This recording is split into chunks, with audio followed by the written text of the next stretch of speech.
Komisi 3 DPR mendesak Mabes Polri segera mengusut tuntas kasus dugaan kekerasan seksual yang dilakukan Kapolres Ngada Fajar Widya Dharma. Anggota Komisi 3 DPR Rudianto Lalo menyebut kasus tersebut telah sangat mencoreng citra kepolisian sehingga selain diproses secara etik, proses pidana juga harus berlanjut.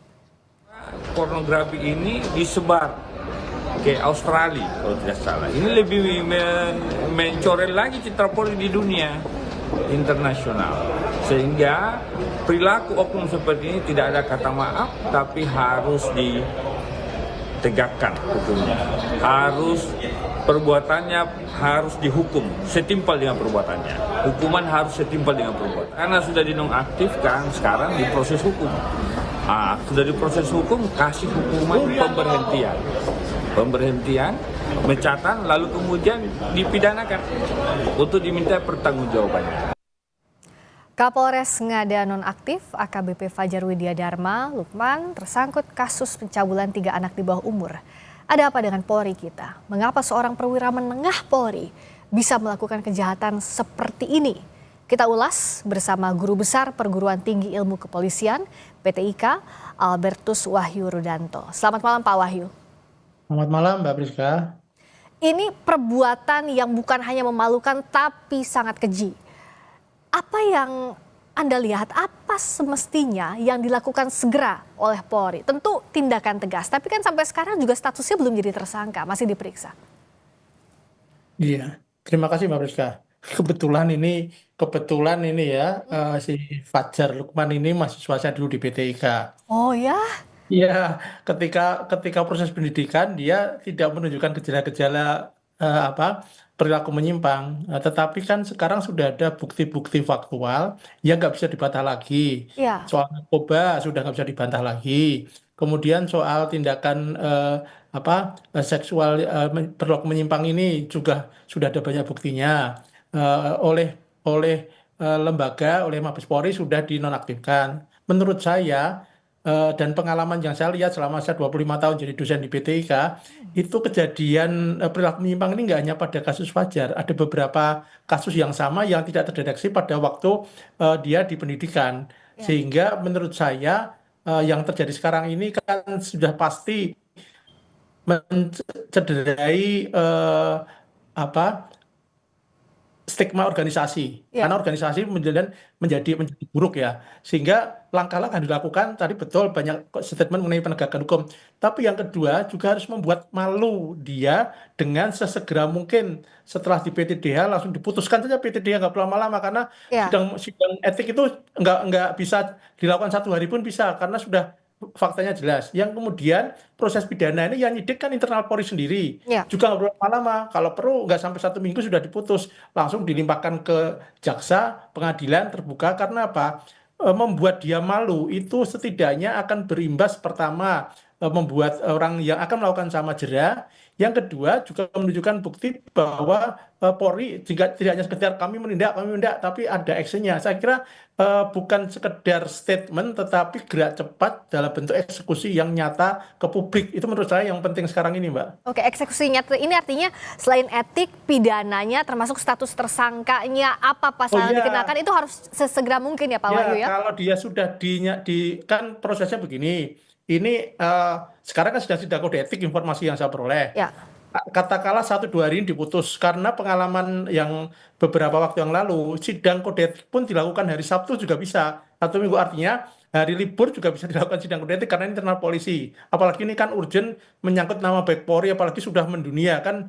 Awal mulanya informasinya kan dari Australia dulu, baru tersebar di medsos. Nah, kalau sudah kode etik kemudian kan langkah pidana tentu ada penyidikan. Begitu penyidikan dan sudah ada bukti jelas tersangka, tidak perlu lama-lama, langsung dimasukkan ke tahap pertama ke jaksa, kemudian langsung tahap kedua ke pengadilan. Kita kan ini antara Polri dan jaksa kan juga ada komunikasi sesegera mungkin, karena ini bukan hanya citra organisasi dan ini cerita institusi Polri, tapi juga citra negara. Bayangkan dia ini Kapolres, sudah Ya. 2 kali menjabat Kapolres, berarti secara performa penilaian dari lembaga dia kan dinilai bagus karena 2 kali Kapolres. Iya. Ya, sehingga kalau ini kejadian dan terbukti benar karena bukti-bukti sudah tidak bisa dihindari lagi, ya segera saja dibuka ke publik. Iya, Jadi itu anu saya Mbak, kalau pandangan saya selaku akademisi dan selaku apa yang berkecimpung di dalam dunia pendidikan Polri mempunyai mempunyai apa pendapat seperti itu saya. iya, dan bahkan mungkin Pak Wahyu setuju, ini bukan hanya kejahatan, tapi kejahatan luar biasa, and it is the most serious crime yang dilakukan oleh Kapolres Ngada ini. Apa yang dibaca? Apakah ada kegagalan dalam sistem pengawasan dan pembinaan di Polri yang tidak terdeteksi sehingga kejahatan ini bisa terjadi, Pak? Kalau kegagalan kita berarti menggeneralisir semua masalah. Tetapi ini bukti bahwa ada yang enggak apa, ada sesuatu yang harus dibenahi di dalam proses pembinaan sumber daya manusia. Apa Pak misalnya kalau dari sisi akademisi yang harus Nah, dibina? saya melihat begini, kebetulan si Fajar ini ya, Fajar Lukman ini kan alumni Akpol. Sehingga ketika masuk ke polisi, itu prosesnya sudah sangat ketat. Ya, Kemudian karena prestasinya, dia bisa pendidikan di PTIK. Dari PTIK, dia kemudian menempati penempatan di wilayah lalu ikut Sespim. Setelah Sespim, kemudian dia jadi Kapolres. Jadi berarti kan proses pembinaan karir dia ini dinilai bagus kan. ya, Setelah jadi Kapolres lagi. Tapi kok melakukan ini berarti kan ada miss dalam proses pemantauan personil itu kita terlalu hanya melihat pada awal saja ya, dan pada hal-hal yang sudah terjadi baru terkaget-kaget. ya, Kalau ini dilakukan secara rutin kepada semua anggota dan pengawasan oleh atasannya di atasnya itu juga dilakukan secara detail kepada seluruh anggotanya, tentu akan tercium dulu kalau ada yang nggak beres. ya. Nah, Ya. untuk level ini apa yang bisa dibenahi dari mana? Karena kan pasti kalau ada mencium sesuatu yang tidak beres tapi dilakukan atasan yang berbahaya. Kapolres ini kan menduduki jabatan struktural, kepala resor, kepala kepolisian resor. Nah, apa yang bisa dibenahi dalam sistem pengawasan agar kalau ada hal seperti ini baik itu bawahan atau pihak sekitar berani untuk melaporkan? Ya, yang pertama tadi proses hukum ya sudah saya Ya, itu jelaskan. sudah pasti. Yang kedua tentu kasus ini harus dipelajari secara benar-benar apa komprehensif dan holistik. Mengapa bisa terjadi? Mengapa bisa lengah? Mengapa pengawasan bisa tidak terdeteksi? Mengapa apa tes psikologi tidak dilakukan secara rutin? Mengapa tidak terpantau sampai dia melakukan aktivitas yang yang sudah diekspos oleh publik sampai memvideokan itu dan Ya, ada juga dia pesan hotel. Ini kan mengapa-mengapa ini kan harus jawab.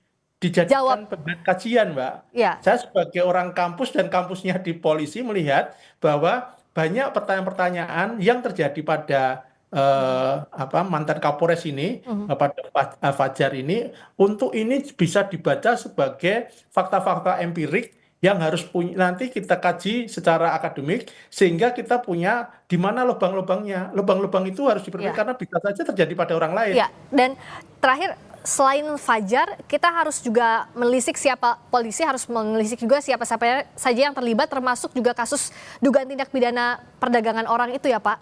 Oh ya, dan kebetulan begini Mbak, ini kan di NTT. Ya, Saya pernah melakukan penelitian di NTT 2 kali. Di sana memang pusatnya TPPO. Saya pernah melacak dan mungkin nanti ada di diskusi lain ya. Banyak data mengenai TPPO di sana. ya, Seharusnya sebagai Kapolres dan TPPO di apa perdagangan orang di NTT itu sudah hal yang rahasia umum lah. Dan itu polisi pasti sudah tahu. Harusnya kan dia mencegah bukan jadi pelaku. langkah-langkah preventif dan preemptif. Ya, Tetapi justru yang terjadi justru malah ini kalau kita lihat kan ada keterlibatan. Jadi artinya tadi banyak pertanyaan mengapa-mengapa ya. tadi harus bisa terjawab semua dan itu harus dikaji kemudian ada follow up yang lebih detail untuk agar tidak terjadi lagi. Ya, betul. Follow up-nya termasuk juga sanksi tegasnya harus segera. Oh, jelas, Prosesnya jelas, etik pidana ini harus segera, harus transparan ya. karena publik sudah marah tentunya dengan perbuatan keji Ya, yang dilakukan oleh karena level Kapolres. kesegeraan itu, Mbak, Ya, kesegeraan itu setidaknya akan meredam apa yang sekarang menjadi kegalauan publik. ya. Jadi dia harus siap dengan kesegeraan itu. Ya, kesegeraan harus dilakukan Polri dalam menyidik kasus ini dan transparan kepada publik. Terima kasih Pak Wahyu Albertus Wahyu Rudanto, Guru Besar Perguruan Tinggi Ilmu Kepolisian PT IKA. Selamat malam. Selamat malam, ya. Terima kasih.